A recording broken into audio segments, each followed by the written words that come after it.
Episode शुरू होता है और हयाशी एक मॉन्स्टर से लड़ रहा होता है। तभी एक लड़की आती है और कहती है, बहुत अच्छे हयाशी। और फिर ये एम्बर वोल्ट यूज़ करती है जिससे मॉन्स्टर मर जाता है। फिर ये दोनों आगे बढ़ते हैं। ये लड़की कहती है, गिल्ड में से अभी कोई ऑनलाइन नहीं, ऑफ कोर्स सब लोग जॉब करने वाले होंगे। फिर ये हयाशी से कुछ पूछने वाली होती है और स्माइल देती है। मोरिको कहती है, मुझे पता है ये कन्वर्जेशन किस डायरेक्शन में जाने वाली है। ये सोचती है कि ये लड़की इससे पूछेगी कि हमेशा ऑनलाइन रहता है तो क्या ये अनएम्प्लॉयड है। लेकिन ये लड़की इससे बोलती है कि तुम हमेशा ऑनलाइन रहते हो तो क्या तुम यूनिवर्सिटी स्टूडेंट हो। ये हैरान रह जाता है। ये लड़की बोलती है, हमारे गिल्ड होम पार्टी में शाम के टाइम में काफ़ी ज़्यादा लोग लॉग इन रहते हैं और बाकी टाइम तो यहाँ पर लोनली लगता है। फिर ये कहती है, मैं खुश हूँ कि तुम पूरे दिन ऑनलाइन रहते हो। फिर ये इसकी रियल लाइफ एज गैस करते हुए कहती है, तुम मेरे बराबर के हो गए, यानी कि 21 साल के। मोरिको कहती है, ये तो बहुत ही यंग है। ये फिर इसे बताती है कि इस साल ये जॉब ढूंढेगी और फिर हयाशी से पूछती है कि ये क्या करेगा। मोरिको अपनी रियल एज बताने वाली होती है लेकिन हिचकिचाती है और फिर इसे बोलती है, मैं भी इस साल जॉब ढूंढने वाला हूँ। ये लड़की कहती है, तो हम सच में सेम एज के हैं। और फिर ये खुश होने लगती है। सीन शिफ्ट होता है। ये दोनों बीच पे होते हैं। लिली कहती है, तो तुम एक यूनिवर्सिटी स्टूडेंट हो। ये कहता है, तुम्हें कैसे पता। पास्ट का सीन दिखाया जाता है। ये लड़की सबको बता रही होती है कि हयाशी यूनिवर्सिटी स्टूडेंट है।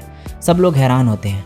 पोको कहता है, ये तो अच्छी बात है, मुझे तो याद भी नहीं कि यंग होना कैसा लगता है। फिर ये कहती है, मैं ये बैट जीत गई। ये कहता है, मैं श्योर हूँ कि वो अपने लेट 20s में होगा। और फिर ये इस लड़की को 1 मिलियन गोल्ड देता है। ये सब लिली दूर से देख रही होती है और प्रेजेंट में हयाशी कहता है, मैंने सोचा नहीं था कि ये लोग मुझ पर शर्त लगाएंगे। लिली कहती है, तुम बहुत ही यंग हो, तुम्हारे रियल एज जान के मैं हैरान हो गई थी। ये कहता है, मैं तुम्हें कितने साल का लगता हूँ। ये बोलती है, मैं कुछ नहीं कह सकती, लेकिन मैंने सोचा था कि तुम मुझसे थोड़े बड़े होगे। फिर ये कहती है, अगर तुम यूनिवर्सिटी स्टूडेंट हो तो तुम्हें आगे जाके बहुत ही हार्ड वर्क करना होगा। तुम यंग हो और ये बहुत ही अच्छी बात है। हयाशी मन में बोलता है, अब मैं पीछे नहीं हट सकता, लेकिन अगर ये झूठ सब लोगों में फैल जाएगा तो मुझे अपनी एज के बारे में कोई भी सवालों से बचने की ज़रूरत नहीं पड़ेगी। फिर ये कहता है, मैंने कभी ये पूछने के बारे में सोचा नहीं था, लेकिन अब मैं सोच रहा हूँ कि तुम कितने साल की हो लिली।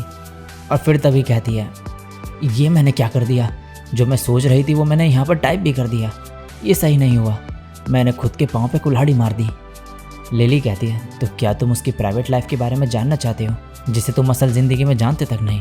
क्या तुम्हें नहीं लगता कि कुछ चीज़ें ऐसी होती जिनके बारे में ना जानना ही अच्छा होता है। ये रोने लगता है तो ये इसे चुप कराते हुए कहती है, चुप हो जाओ, मैं तो बस मजाक कर रही थी। फिर ये कहती है, ली ने तुमसे नॉर्मली पूछा होगा, लेकिन ऐसे किसी के लाइफ के बारे में जासूसी करना बैड मैनर्स होते हैं, और ऊपर से ऐसे बैट लगाना तो अनएक्सेप्टेबल है। फिर ये कहती है, मुझे ये एडमिट करना पड़ेगा कि मैं भी थोड़ा बहुत इंटरेस्टेड थी, इसीलिए मैं किसी और को जज नहीं कर सकती। और फिर ये सॉरी कहती है। यह कहता है, इसकी कोई ज़रूरत नहीं है। लिली कहती है, लेकिन मुझे लगता है कि अगर मैं अपने बारे में सीक्रेटली बताऊं तो ठीक रहेगा। हयाशी के स्टैचू की तरह खड़ा रहता है। ये इसे हिलाते हुए होश में आने को कहती है। ये कहता है, यह सच है कि तुम्हारे बारे में जानना चाहता हूँ मैं, लेकिन ऐसी बहुत सी चीज़ें जिसके बारे में बात करने में मैं खुद कंफर्टेबल नहीं हूँ, इसीलिए जिस दिन हम थोड़ा क्लोज हो जाएंगे। लिली कहती है, जैसा मैंने सोचा था तुम वैसे ही हो, सीरियस और काइंड हार्टेड। फिर ये दोनों प्रॉमिस करते हैं कि जब ये दोनों क्लोज हो जाएंगे तब इस सब के बारे में बात करेंगे। लिली कहती है, मैं आशा करती हूँ कि तुम कानबे के बारे में इस बैट की वजह से कुछ उल्टा नहीं सोच रहे होगे। वो ऐसा पर्सन है जिसे अपने फ्रेंड से बहुत ही लगाव है। कुछ टाइम पहले हमारा गिल्ड ऑलमोस्ट ख़त्म होने वाला था। जो पिछले गिल्ड मास्टर थे उन्हें ओवरसीज़ नई जॉब मिल गई थी। पास्ट का सीन दिखाया जाता है। ये कहता है, अगर मैं क्विट कर दूँ तो सब लोग सैड होंगे, लेकिन मेरे लीडरशिप के दौरान किसी भी नए मेंबर ने ज्वाइन नहीं करा, तो ये सब एंड करने के अलावा मेरे पास कोई और चॉइस नहीं है। ये गिल्ड को बंद करने के लिए यस का बटन दबाने ही वाला होता है, लेकिन तभी कानबे इसे रोक लेता है और कहता है कि ये अपनी अथॉरिटी इसे दे दे। फिर ये कहता है, चाहे गिल्ड में बहुत टाइम से ऑनलाइन ना आया हो कोई, लेकिन फिर भी यहाँ पर कुछ लोग हैं, और वैसे भी मैक्स लेवल के गिल्ड को ऐसे फेंक देना वेस्ट होगा। प्रेजेंट में लिली कहती है, कानबे की वजह से आज हम यहाँ पर हैं। उस बारे में सोचने के बाद मुझे नहीं लगता कि कानबे ने वो सब गिल्ड लेवल के लिए किया। उन्होंने ये सब उन फ्रेंड्स के लिए करा जो हर टाइम लॉगिन नहीं कर सकते हैं। हयाशी मन में बोलता है, अब मैं समझ गया कि कानबे अपनी ऑनलाइन लाइफ से इतना सेटिस्फाइड क्यों है। मोरी को देखती है कि ऑलरेडी 5 बज चुके हैं। हयाशी कहता है, लिली क्या तुम्हें आज काम पे नहीं जाना है। ये कहती है, ओह 5 बज गए, मुझे 9 बजे काम पे जाना है। ये कहता है, तुम अभी भी थोड़ी देर सो सकती हो।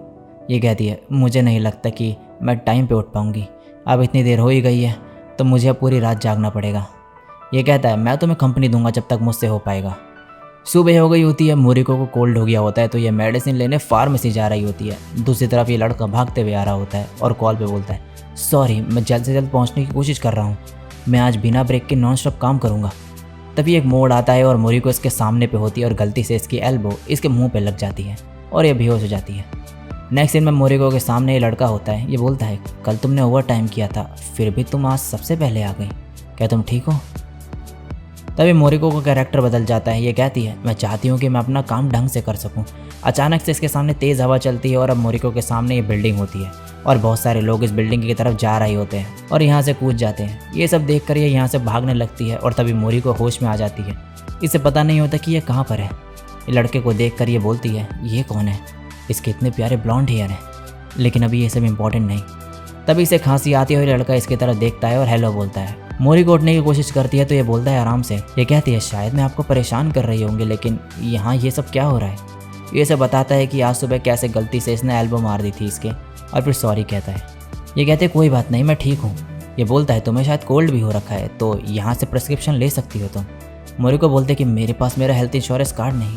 ये कहता है कोई बात नहीं, आज के लिए ये सब मुझ पे छोड़ दो, मैंने अभी तक अपने आप को इंट्रोड्यूस नहीं करवाया। ये अपना बिजनेस कार्ड निकाल रहा होता है लेकिन इसे मिलता नहीं तो फिर ये इधर उधर ढूंढने लगता है और देखकर मोरिको मन में बोलती है पता नहीं लेकिन इसे देखने में मज़ा आ रहा है। ये लड़का बोलता है अभी के लिए तुम ये रख लो। इस पेज में इसने अपना नाम वगैरह लिखा होता है और ईमेल लिखी हुई होती है। पेज देते हुए ये कहता है मैं साकुराई यूटा हूँ, जब भी तुम अच्छा फील ना करो मुझे कॉल कर सकती हो, मैं किसी भी टाइम कॉल आंसर कर सकता हूँ। ये मन में बोलती है इसका नाम क्यूट है। यूटा इससे इसका नाम पूछता है। ये मन में बोलती है इसके सामने तो मेरा नाम कुछ भी नहीं है। ये फिर बोलती है मेरा नाम मोरियोका मोरिको है। नेक्स्ट सीन में ये इसे टैक्सी में बैठा देता है और इसके बाद ये मोरिको का नाम सोचते हुए एक पेज निकालता है जिसमें मोरिको का नाम लिखा होता है। ये कहता है शायद ऐसा नहीं हो सकता। सीन शिफ्ट होता है। हयाशी यहाँ पर अकेला खड़ा होता है। तभी यहाँ पर बाकी लोग आते हैं और पूछते हैं कि इसे क्या हुआ। कानबे कहता है क्या तुम यहाँ से कूदने वाले हो? हयाशी कहता है नहीं ऐसा नहीं है, मुझे बस थोड़ा कोल्ड हो गया है और मैं बस कुछ चीज़ों के बारे में सोच रहा था। ये लोग बोलते हैं अगर तुम चाहो तो हमारे साथ बातें शेयर कर सकते हो, चाहे हम कोई हेल्प ना कर पाएँ। कानबे बोलता है लेकिन शायद लिलेक को यहाँ से चले जाना चाहिए क्योंकि इसके पेट में कोई भी बात नहीं पसती। ये बोलती है चुप रहो, मैं ऐसे किसी के प्रॉब्लम्स के बारे में डिंडोरा नहीं पीटती हूँ। हिमेरेल्डा इन दोनों से शांत होने को कहता है और फिर हयाशी से बात बताने को कहता है। हयाशी ने सब कुछ बताता है तो ये लोग इसे एक रोमांस लव स्टोरी कहने लगते हैं और उस लड़की को हेल्प के लिए थैंक्स बोलने को कहते हैं। हयाशी मन में बोलता है ये सब जेंडर चेंज करने का नतीजा है, ये सब इसे एक लव स्टोरी समझ रही हैं। हिमेरेल्डा और लिलेक डेट के बारे में बात करने लगते हैं और उस लड़की को थैंक्स के तौर पर डिनर पर इन्वाइट करने को बोलते हैं। हयाशी कहता है ये सब तुम लोग क्या कहे जा रहे हो? कानबे कहता है तुम्हें नॉर्मली बस एक ईमेल भेज देना चाहिए या फिर कॉल पे थैंक्स बोल देना चाहिए। ये दोनों कहते हैं ये बहुत ही बोरिंग है। कानबे कहता है पता नहीं तुम हेजिटेट क्यों कर रही हो, लेकिन तुम्हें उस लड़की को ऐसे परेशान नहीं छोड़ना चाहिए, उसे तुम्हारी चिंता हो रही होगी। हयाशी ईमेल भेजने के लिए मान जाता है और गेम छोड़ के चले जाता है और मोरिको अब एक ईमेल लिखती है और नर्वस हो रही होती है लेकिन ये ईमेल सेंड कर देती है। दूसरी तरफ यहाँ पर यूटा को मैसेज आता है और ये तुरंत ईमेल का रिप्लाई दे देता है। मोरियो को शॉक हो जाती है और फिर गेम में वापस जाती है। ये लोग हयाशी से पूछते हैं कि क्या हुआ। ये कहता है उसने मुझे तुरंत रिप्लाई कर दिया और कहा कि वो सॉरी बोलना चाहती है, इसीलिए हमें कहीं बाहर खाने पे चलना चाहिए। ये दोनों बहुत ही खुश हो जाते हैं और कहते हैं तुम बहुत लकी हो हयाशी। दूसरी तरफ यहाँ पर मोरियो को बोलती है मुझे नहीं जाना, मेरे लिए तो कन्वीनियंस स्टोर तक जाना भी मुश्किल होता है, ऊपर से वो लड़का बहुत ही कूल है। फिर ये अपने आप को मिरर में देखती है और इमेजिन करते कि ये जब यूटा से मिलेगी तो कितनी बुरी दिखेगी और फिर चिल्लाते हुए कहती है कोई उसकी आंखों में ब्लर या करेक्शन फिल्टर लगा दो।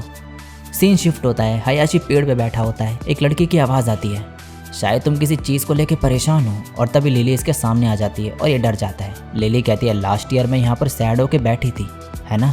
ये कहता है हाँ शायद। फिर ये बोलती है जब भी मैं थकी होती हूँ या मेरा दिन जब अच्छा नहीं होता तो मैं यहाँ पर अक्सर आया करती थी।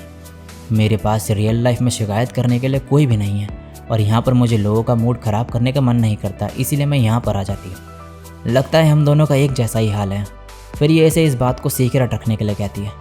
मोरिको बोलती है पता नहीं क्यों लेकिन मुझे यहाँ पर बहुत अच्छा फील हो रहा है। लिली कहती है क्या तुम्हें प्रॉब्लम होगी अगर मैं कभी कभार तुम्हारे सामने अपना गुस्सा निकालूं? ये कहता है ऑफ कोर्स तुम कुछ भी शेयर कर सकती हो, मैं सब कुछ सीक्रेट रखूँगा। ये कहती है इसके बदले मैं चाहती हूँ कि तुम भी ऐसा ही करो, और फिर ये प्रॉमिस करते हैं। मोरिको अब अपना फ़ोन उठाती है और कहती है मुझे रिप्लाई कर देना चाहिए। लिली की खुद इतनी परेशानियां हैं लेकिन वो फिर भी खुश रहती है और मेरे जैसे पर्सन के लिए केयर करती है। और फिर ये डिसाइड करती है कि अब ये रिप्लाई कर ही दें चाहे जो भी हो, और फिर ये टेक्स्ट सेंड कर देती है। लेकिन ये टाइम देखती है कि अभी 2 बज रहे होते हैं तो ये जोर से चिल्लाते हुए कहती है, ये मैंने क्या कर दिया। और इसी के साथ ये एपिसोड यहीं पे एंड हो जाता है।